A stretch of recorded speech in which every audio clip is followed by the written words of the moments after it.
competition webinar. My name is Ron Freeman. I'm the venue director of athletics. I think this is my 5th year as venue director. We have a number of slides to go through tonight, some of which are new, many of which you've seen in the past few years. Some have been adjusted based on 2017 content. So we'll go through those. So the first thing is, if you need to ask a question,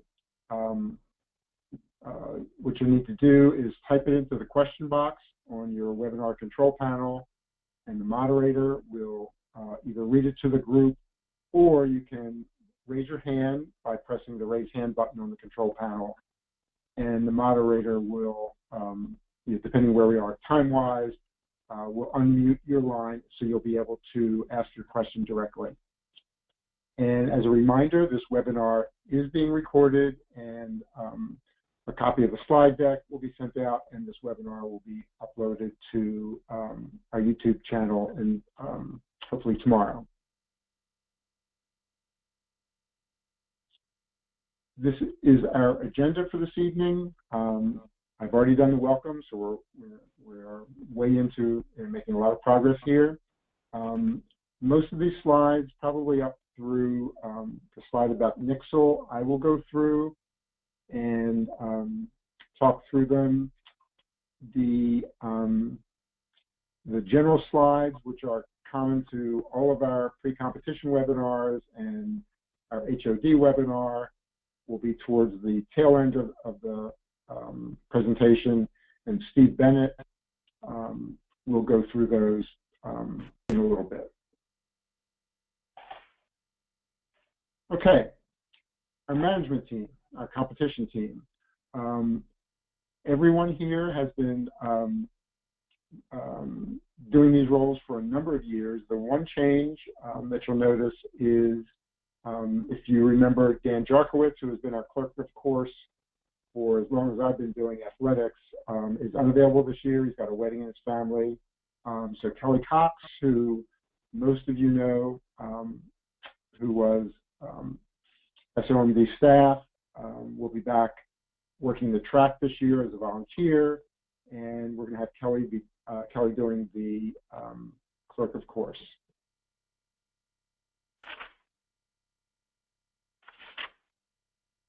The next 3 slides are just, I think it's 3, perhaps 4, are just satellite images of our locations. For summer games, these are the same locations as last year: Towson University, Loyola Blakefield for swimming, and Cockeysville Middle School for our off-site softball games. And you can see those by the yellow push pins on the screen. Here's Towson University and Loyola Blakefield. Not sure the exact distance between the two. It's probably less than 2 miles. Maybe Steve or Mike knows that exact distance, but it's a pretty short drive.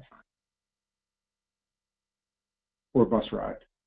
And here's the layout of the Loyola Blakefield campus.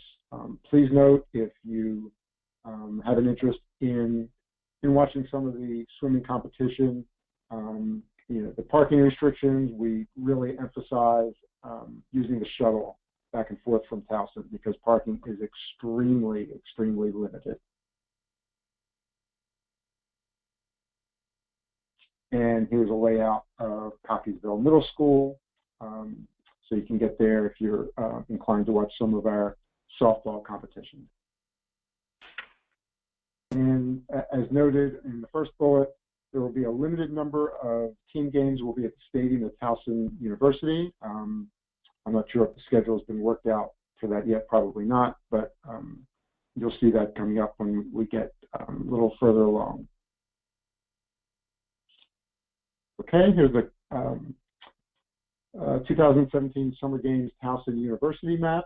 We have decided to continue doing athletics at United Stadium. So there's no change for us at athletics. You can see bocce is right down the hill. No changes for us. Let me just add a few on this, Ron, if I may. Sure. Absolutely. Yeah, a couple new things we have this year, which is exciting, is if you look down at the far right-hand side at the Towson Center, you'll notice a YAP demonstration. That's our Young Athletes program. That will be doing a demonstration there on at the Towson Center. And then also, that's where last year we had the Olympic Park and the block party were in the lot in CQ Arena in lot 20. That will be the same on Friday for the block party and the staging for athletes for the opening ceremony. However, that will be moved to the Towson Center lot 21 for Saturday.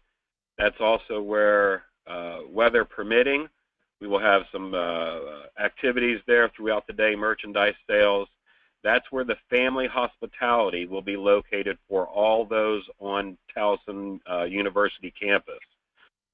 Those of you who want to relay that information to your family members who are used to the family hospitality on kind of the overlook that looked over the track, all university family hospitality has been moved to lot 21.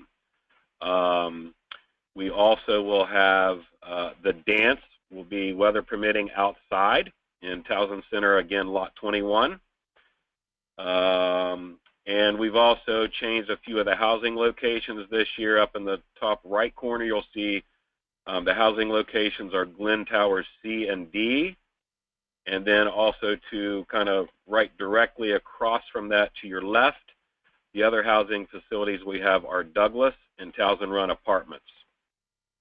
The other thing I really want to stress for everyone to relay to families, etc., is the parking will be in lots 13 and 14. It's the green square in the middle of your screen.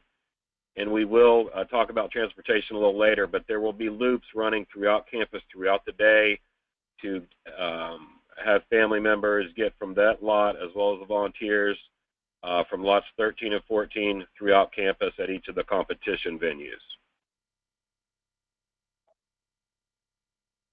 The other thing is in lot 21 on Saturday evening, that's where the dinner will take place as well for all delegation members. The dinner will be in lot 21 on Saturday. Friday night's dinner will be at the University Union in the Susquehanna Room.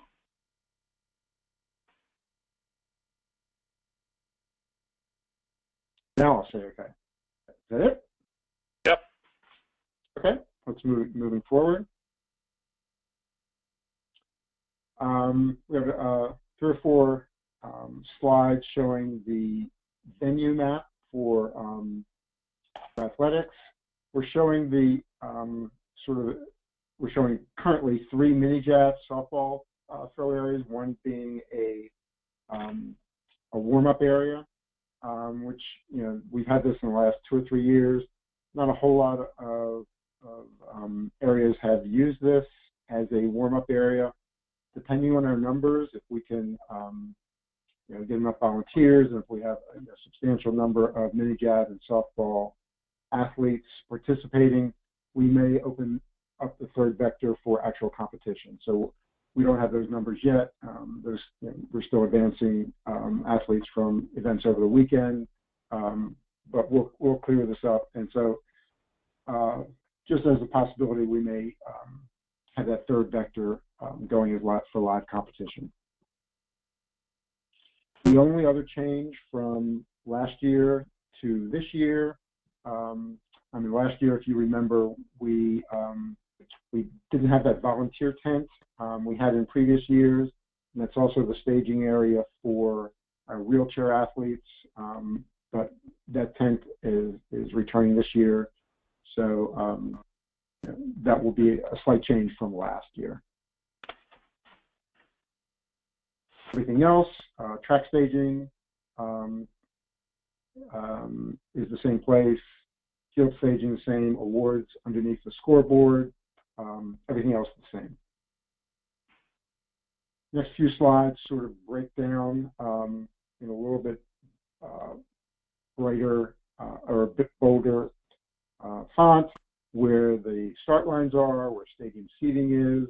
And I'm not sure if I have a slide talking about tents in the stadium area, but Again, we ask if you're bringing a tent for your delegation, for your team, certainly be respectful of the folks who are not sitting under tents, and move your tents, higher up into the stadium, so more folks can have an opportunity to, to view the event. We'll have signs posted, as we have in the last few years, asking the tents be above a certain row.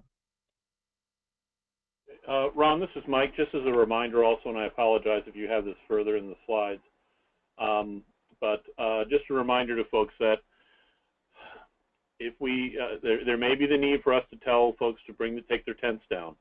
We had to do it for the very first time ever last year due to wind. We don't anticipate having to do that this coming year, but just make sure folks know that's for safety across the board. Don't know if anybody on the phone seen a tent flying through the air with its metal legs hitting people, but it is quite dangerous no matter how safe you think it is. So just be prepared for that ahead of time. Thank you, Mike. Not sure if I had that in the slide. For the slide, I had a mental slide of it, and I may not have included it as a slide, but we will certainly enforce that for safety of everybody there. Okay, track staging area sort of broken out so you can see a little bit clearer where everything is. And if I'm remembering what you said earlier, Steve, that gray box with families on the terrace, that is no longer accurate. Is that correct? Correct. Okay, so families, I heard you say, is in lot 1314. Is that correct? It's in the lot 21 at Towson Center. 21. Yeah. Sorry, that's my mistake, but it's definitely not there, and I apologize for not picking that up when I made this slide deck. Field staging, far side, sort of parallel with the awards, but actually on the stadium side at the end of the track. And awards underneath the scoreboard. We'll have the missing tent back, which we don't have a little indicator on the map, but that will be use the cursor. And I was cautioned against spinning the cursor all the way, all over the place and making people dizzy. But the missing tent will be in this area up here. The schedule. We're doing our pre-competition webinars. It seems like about a week earlier than we've done in the past, and we are, and we say every year that we're still tweaking. And we're looking at it a little bit more closely this year to try to cut down on the number of conflicts. It's been brought to my attention, and I certainly knew about it, or was aware of it last year. We have a lot of contention between the women's mini jab and the women's 100. We're sort of moving those things around. We may start the field events perhaps a little bit earlier. I think last year some of those field events began as late as 10 o'clock. The field event day began as late as 10 o'clock, and we're going to move our start time and maybe have a break in the middle. So really try to minimize the number of conflicts that we have. Track will be open at 7:30 each morning for warm-ups and practice. It will be closed to athletes and coaches at about 8:20. But while the track is open by 7:30, our athletics team will be marking the track for our slalom races, for our 30s and our 50s. So please be aware and have your athletes be aware that we may, while we may not close the track, we may be using some of the area to set up for that day's competition.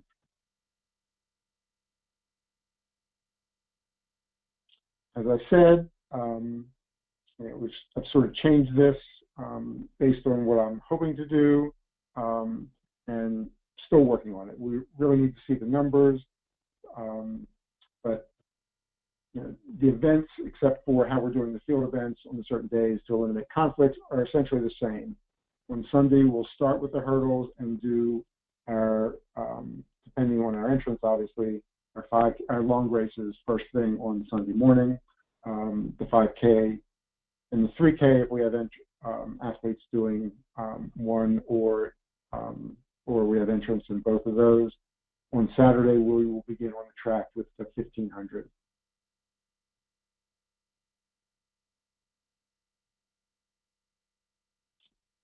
Again, we'll have the mandatory coaches meeting on Friday night,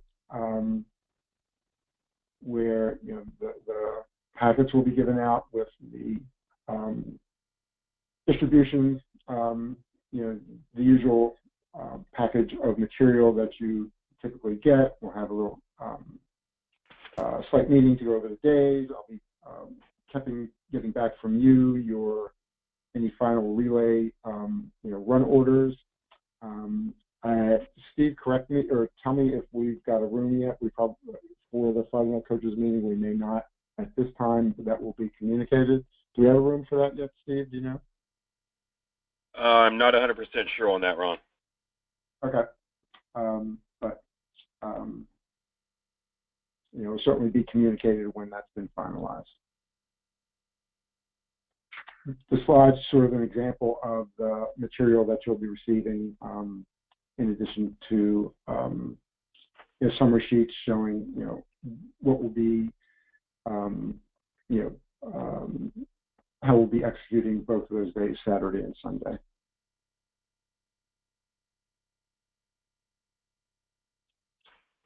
Staging, the key element for staging is, I believe, is in number 2. Well, I'll start with number 1. Wheelchair events, assisted walks, pentathlon will be staged in the control center tent, and there, like I said earlier, there absolutely will be a tent there, if it's warm, to protect our athletes from the sun as best as we can.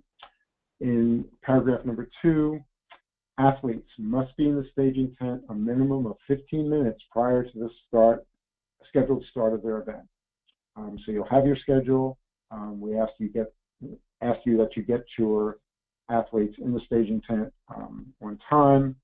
I'm not sure if we call this out specifically, but if your athlete has a conflict, or if any athlete has a conflict between a track event and a field event, we'll know about the conflict, but we ask that your athlete do their track event first, and we will then go to the field event. If for some reason we need to hold up awards, we'll do that, or we keep those lines of communication open. But if there's a conflict between track and field, go to the track event first.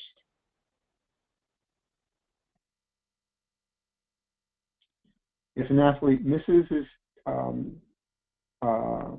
flight, his heat, due to a competition conflict, we will make an effort to add the athlete to an appropriate division, that meets our criteria for divisioning.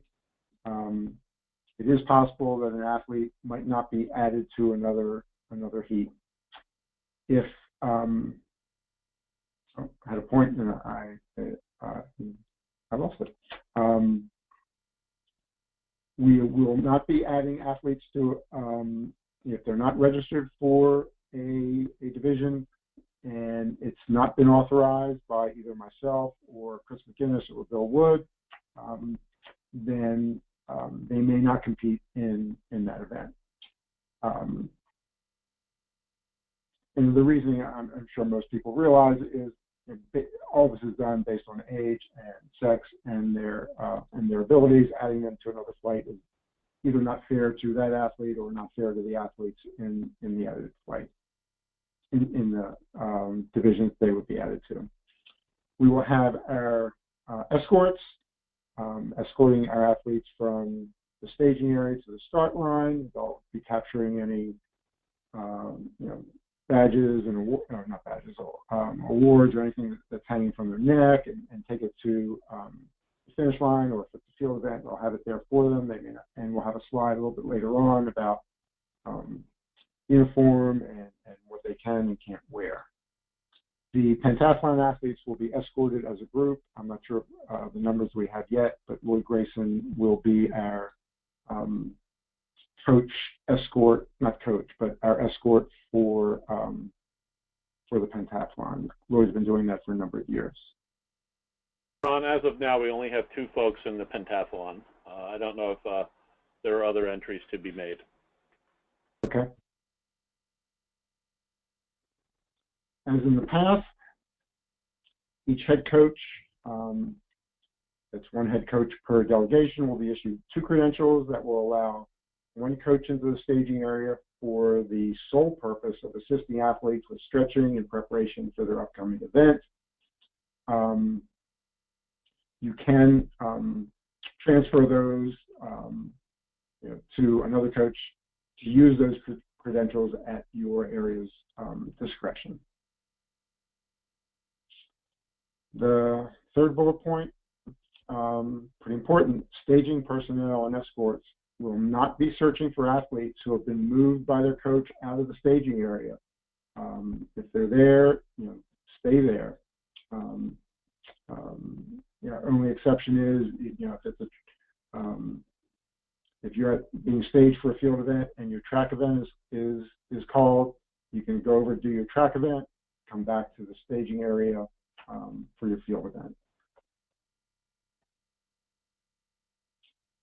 Relay rosters will be emailed with the schedules by Thursday night. That's Thursday night of the week of competition, so I guess that will be June the 8th.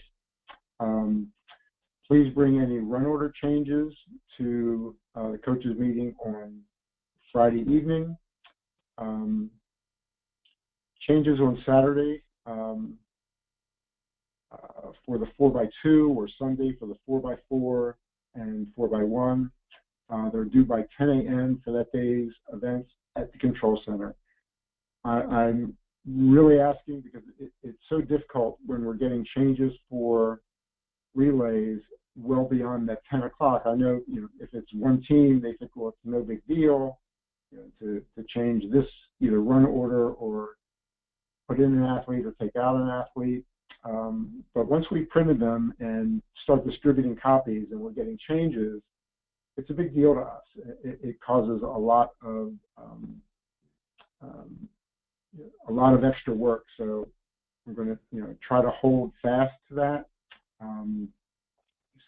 If it's late in the day and you're asking for a change, for whatever reason, if it's 12:30 and all of a sudden you want to change run order, then in my mind that's just, you're now competing just for a participation ribbon, not for an award. It's just too difficult to handle.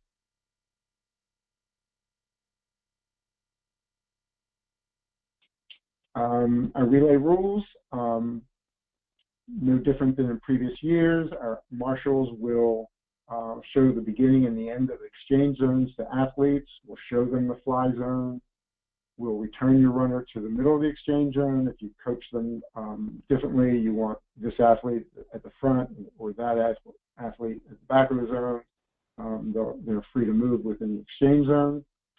A couple of reminders about DQs.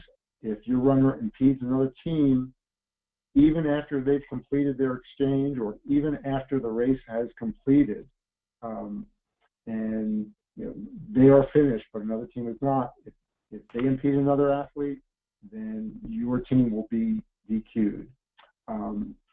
So remind your runners after they've completed their leg to stay in their lane for the 4x2 and 4x1. After the baton pass and after the final, the fourth runner has completed, until they are instructed to leave the track by the official. And emphasis again, and this applies even after the team has completed their race. And I think we had a DQ, not sure if it was last year, somewhere in the past few years, for an athlete stepping off the track and getting in the way of an athlete behind them. Again, as we've done in the past, the 4x4 will start with a one-turn stagger. Teams can cut into the lane 1 at the break line. The 4x1 and 4x2 will remain in assigned lanes throughout the entire race.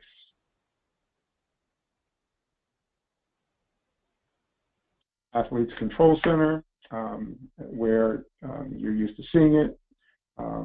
Any questions? If oftentimes if we have an issue, we'll be asking coaches to report to the Control Center.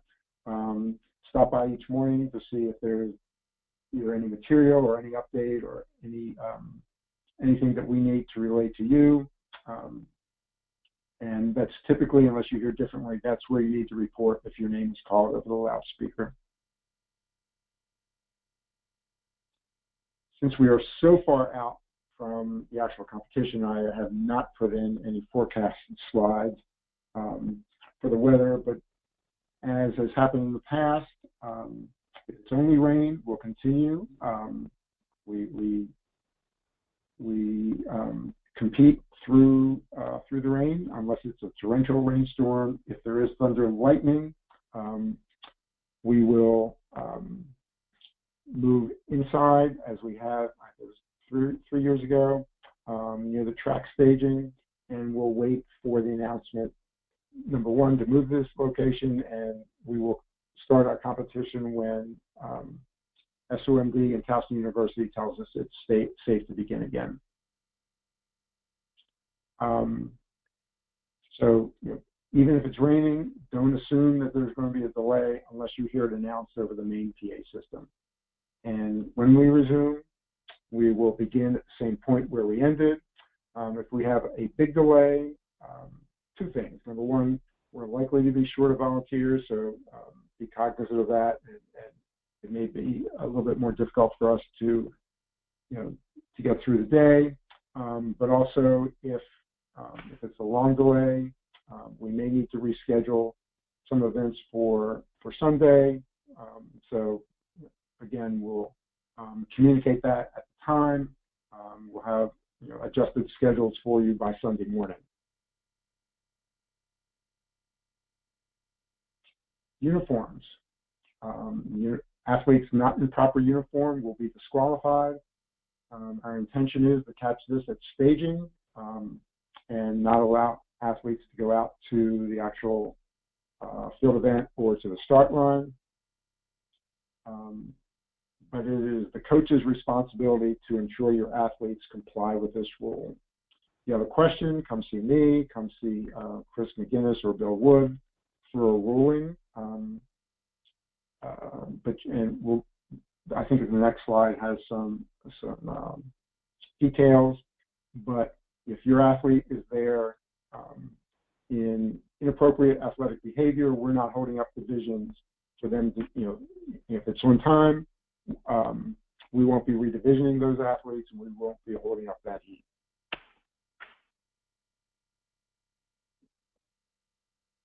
In terms of actual athletic attire, athletic shorts, no jeans, no street shorts, must be athletic shoes.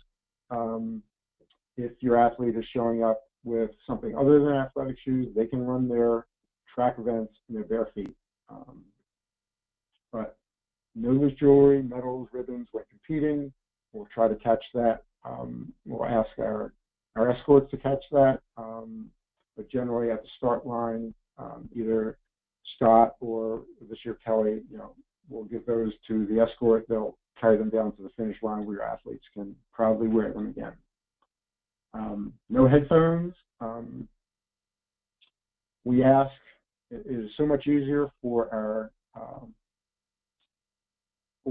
finish line folks at the track to identify your athlete if they're wearing their bib in the front of the uniform. Please, please attach those bibs to the front of the uniform.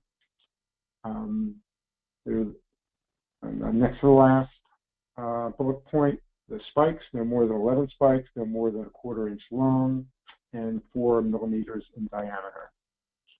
For our relay teams, you must be in a consistent uniform. If you don't have anything other than the opening ceremony t-shirts, then have your team wear those so that it's easier to stage, it's easier to find your who you're handing off to.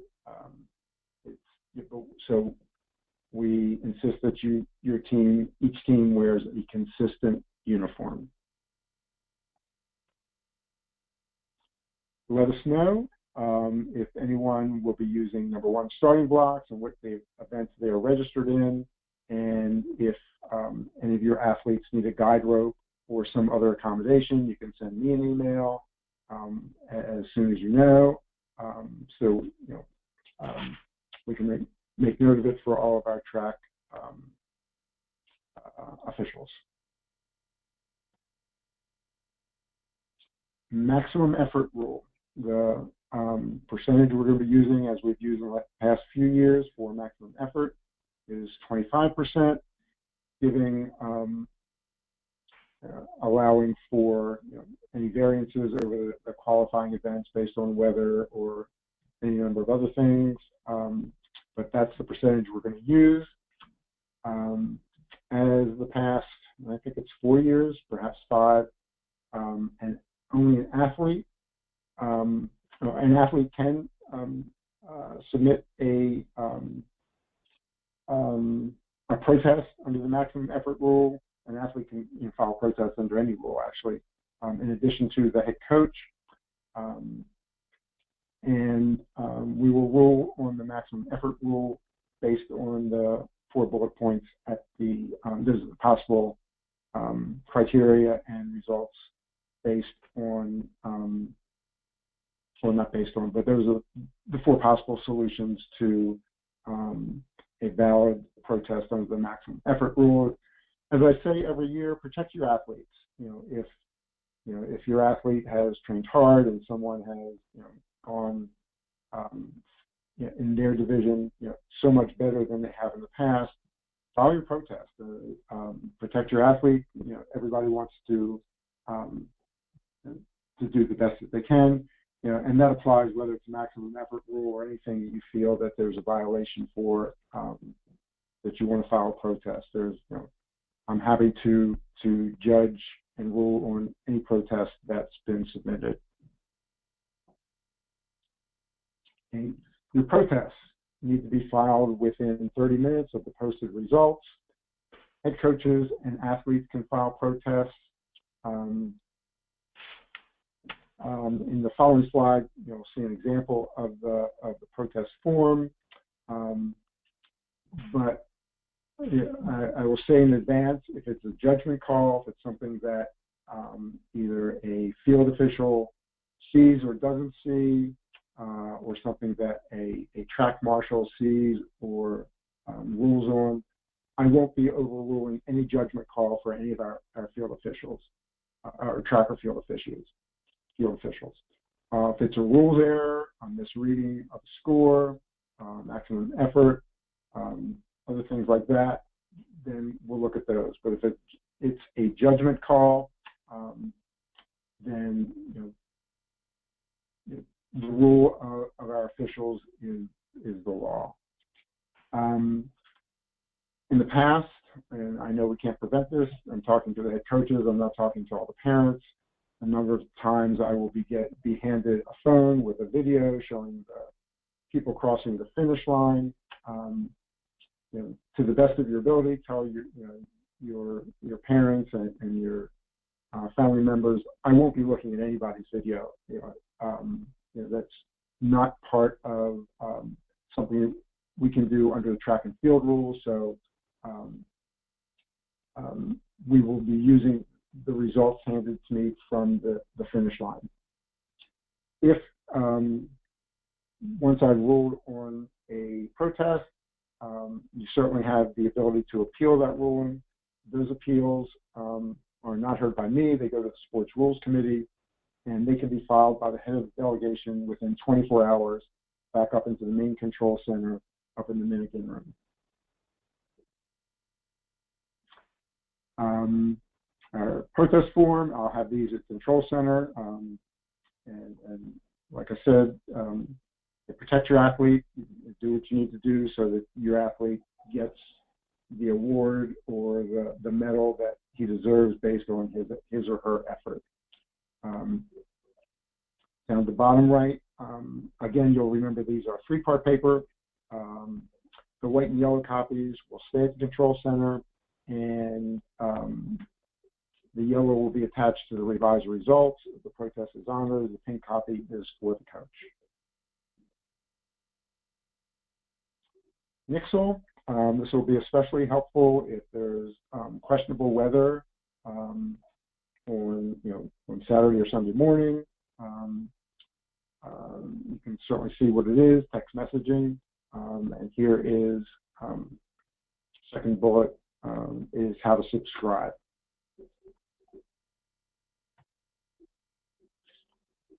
The 180 games, we are still working on the details. We did this last year. We had a series of relays. Generally, the 180 games we're just turning everything around, and we have our athletes as our handling all the roles that our management team does. That will be timers, that will be starters, that will be giving awards, that will be announcing, and our competitors will be police officers. Last year we had a number of officers competing in their uniforms. It was a lot of fun.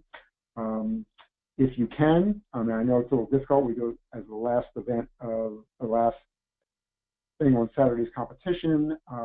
A lot of folks would like to get back and get ready for dinner or dance or other things that are going on. But if you can, stick around in the stadium. It's a lot of fun. So we're still working on those details of what exactly it will be. I'm meeting with Rick Jeshu, who sort of organizes this, on Thursday, and we'll have more details coming up in the next week or so. Our closing ceremony for athletics will be at the track immediately following the end of the competition. It's a real small little thank you and small ceremony, and that will include the presentation of our pentathlon awards. As Mike said earlier, we currently only have 2 athletes registered. Hopefully, as we go through these qualifiers, maybe we have a couple more. And that ends the athletic-specific slides. And for the rest of these slides, I'm going to hand over the presentation to Steve Bennett. Ron, before you do so, we did have a question come in a few minutes ago. I didn't want to interrupt you there. Just clarifying on substitutions or changes to relays. I know you were saying that run orders wouldn't be accepted in general after 10 o'clock. Correct me if I'm wrong. That doesn't exclude if there's a medical scratch to activate an alternate for another player, the runner who can't compete for a medical reason. Is that correct? That's correct. That's correct. We certainly, we can't plan for that, so it does not include those. But we certainly can plan for our run order. So those are the kinds of things I want to cut down, to 0 if we can. But medical emergencies or medical problems, we'll work through them. If we have to reprint our relay orders because of a medical issue, if you know that medical issue at 9 o'clock in the morning, get it in so we don't have it. But things come up, and we certainly understand that. Yeah, I would say as soon as you know that there's an issue, notify the track control tent. Yeah. Thank you. Okay, thank you, Ron. Again, this is Steve Bennett from Special Olympics Maryland. Thanks, everyone. Good to hear from you and see you virtually today. Again, just going over some of the general schedules for the event. Thursday, we will have the delegation registration where the heads of delegation will come, collect paperwork, get their packets, get the T-shirts for the opening ceremony for the delegates, and then later that evening, we will also have our meeting with the head of delegations. If there is anyone on the phone who is a head delegate, just remember that it's limited in space, so only heads of delegation will attend that meeting. Next. Then we go to Friday, again highlighting our cheerleading competition, which will be at the Towson Center from 10 a.m. to 3 p.m. Lunch is only for the delegation members who are participating in cheerleading on Friday. Family hospitality will be there during the cheerleading competition. Then the dinner again on Friday will remain at the Susquehanna Dining Hall where it's been in the past. During that same time frame, we will have a dance demonstration that will be occurring right near the Susquehanna Dining Hall in the Potomac Room. So depending on your availability for dinner, please stop over and check out the individuals who will be doing the dance demonstrations. That does include Special Olympics athletes and some of their peers as well. The block party will be in Lot 20. Again, that's at the CQ Arena where the opening ceremony will take place. Steve, go any further, just to clarify for folks, that dance demonstration is distinct and separate from the competition in pom and hip hop that is part of cheerleading. This is a totally separate dance thing. It's not the same thing at all, just so folks don't get confused with that. Yep, and I think also to clarify, it's not the dance that will be occurring on Saturday where everyone participates. So again, thanks for that, Mike. Again, like I was saying, the block party and merchandise and some other activities will be in Lot 20 at the CQ Arena leading up to the opening ceremony. And Ron, I think tentatively, if we want to make a note, the athletics head coaches meeting, I think we will have on the 3rd floor of Unitas Stadium, right beside the control center, which is the Minigan room. The actual room is called the Field View Room. So it's coming down the hallway right before you get into the control center. So we are verifying that on Wednesday. Again, the staging for the athletes to participate in the opening ceremony parade will be in Lot 20, right after the block party, with everyone staged, and parade on in for the opening ceremony, which will occur there again in the CQ Arena. And we have some good video and some excellent video work that will be shown on the big screens during the ceremony, which part of that does include the lighting of the cauldron to open the games. One thing as head coaches, to please help remind other coaches, athletes, partners, etc., that the departure for the delegations from the opening ceremony will be called out. So please remain seated until your area or county program has been called to head to Lot 20 to be staged for boarding the buses for departure back to the housing facilities. Okay, next. Again, breakfast, same place as dinner will be on Friday in the Susquehanna Dining Hall. Again, some of this isn't specific to track and field like we were talking, or athletics, but we'll have some buses heading to swimming and Cockeysville, the off-site venues. There's the time for the competition. The new change, again, that we'll highlight here is family hospitality for everyone on campus at Towson will be in Lot 21 by the Towson Center. Healthy athletes, I think there is a portion that will be on Saturday on the field. Or is that Sunday, Ron? I can't remember for track. Can't remember. For some reason, I think it's Saturday because it's going to be down at the area where the high jump is, which we're not doing on Saturday. That's a Sunday event, so I'm pretty sure it's Saturday, but not 100% sure. Yeah, that's what I thought as well. So, again, the Olympic Park, as well as merchandise and other activities will be in the Towson Center lot. That's Lot 21. Again, that's where dinner will take place. We have, our development team has made a great partnership with Famous Dave's this year, and they will be having food for all of the delegation members for dinner on Saturday. We'll also have had a delegation meeting, and then remember, one of the special activities that evening is the home run derby for individuals who were playing softball. It's pretty cool to see that there at the stadium field at Towson. Now, the biggest announcement that everyone's been waiting for, the theme of the dance. It is the 70s era. What does that mean? We'll get to that in a little bit. And again, the family reception is open only to family members. Athletes, etc., are to be taking part in the dance, and not the family reception. It's a quiet time for some information gathering and dissemination for the family members only. So that will occur in the CQ Arena Concourse on Saturday evening during the dance. Thank you. Next. Again, Sunday, breakfast, and then the transportation shuttle buses will start rolling, our basic competition schedule, and again, the family hospitality in Lot 21 at Towson Center. Okay?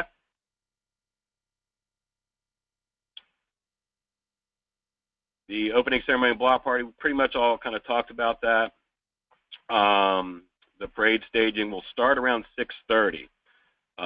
So just be prepared to be up in the lot and get ready for that, for all the athletes, partners, coaches, chaperones, etc. that will be parading in for each delegation. One of the things, it will be up to the head of delegation to get the members who will be carrying in the banners for the program, and also the number of total number of the delegation, so we can provide Towson with a seating chart. So don't worry about that information. We'll get that from your head delegates. Next. Transportation. Again, I'm not going to hit all of this, but basically some things, just know we will have transportation going from the housing facilities through campus. We will have loops going from lot 13 and 14, which we talked about earlier, for families, volunteers, and spectators, and hitting the campus, the loop, and there will be continuous shuttles hitting all the athletics venues and making stops there. I know that we've upgraded that system this year based on some feedback we received from last year. The one thing is, again, if you're on campus, you can stand on the shuttles. Once they leave the campus heading out to swimming and softball off-site, you must be in your seats. Next. Again, this just goes in some details. We are finalizing everything tomorrow, but there'll be loops running from the housing facilities to lot 13 and 14, to the towers / the dining facility for breakfast. If you are in Douglas and Towson Run, there is a walking path available. And if you're in the towers, the walking path to the dining hall is right there. It's basically a building right beside you. But again, we're just stressing that people park in lots 13 and 14, and the shuttles will be servicing those throughout campus. Okay, next. And again, this just goes into a little bit more detail. It just talks about the times. So again, just know and look for the wording on the buses to make sure that you're on the right bus. The ones that will be leaving campus will be identified as such, and then we'll have the other ones saying the loops and identifying those buses as necessary.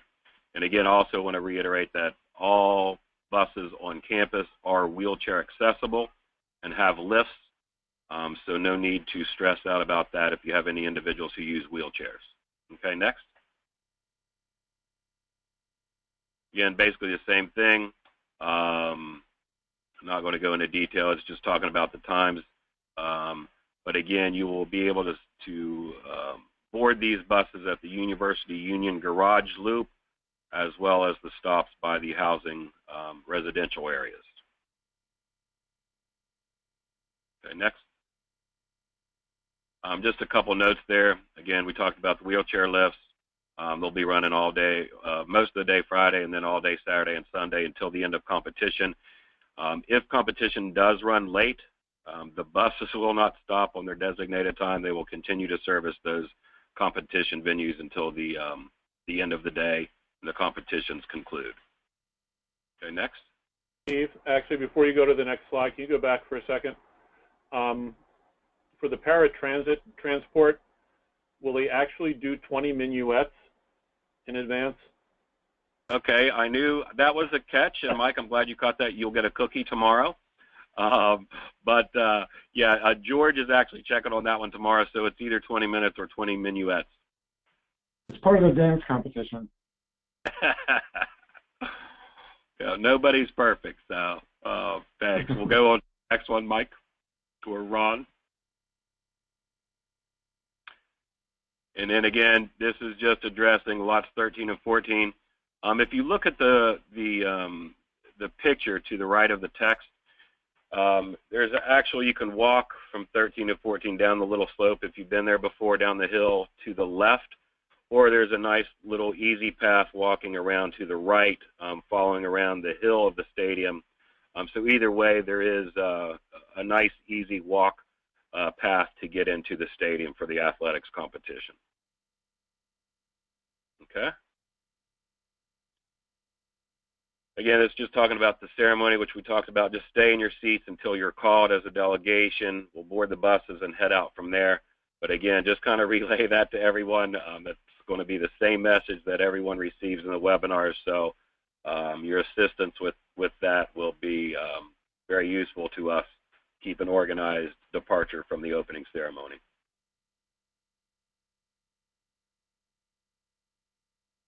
Olympic Park and Dance, again, we talked about this kind of stuff.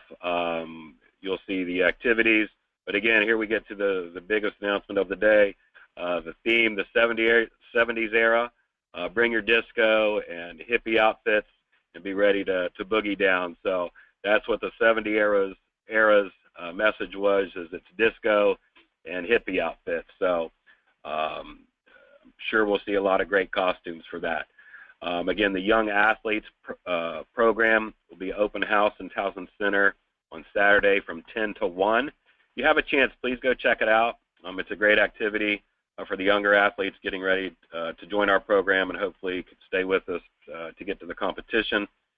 And it's just a cool little activity to get everyone involved. So we head to the next one.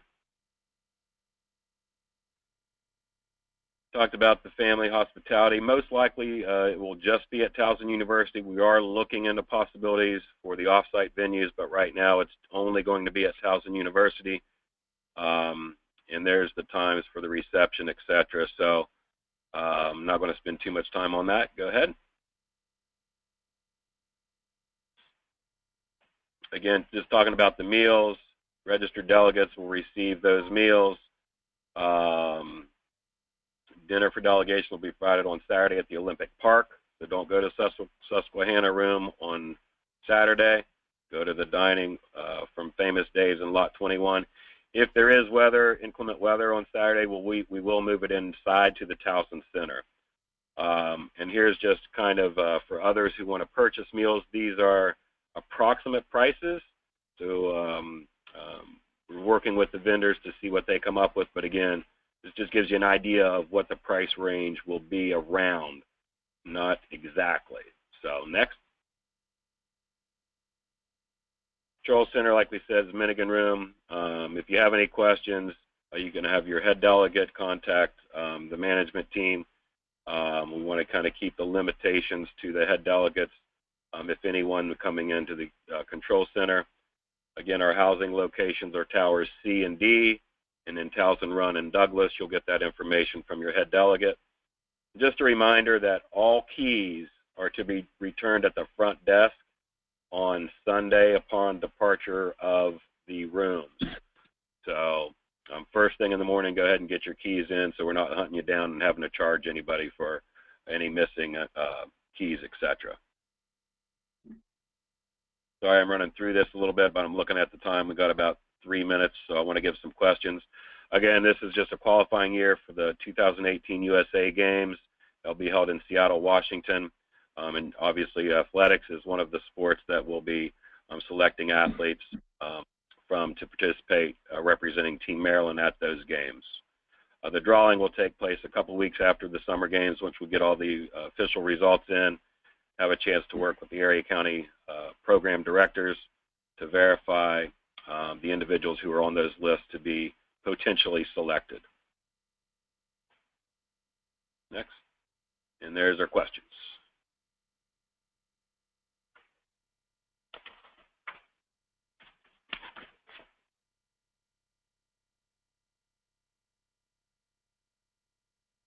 I'm turning it back to you, Ron.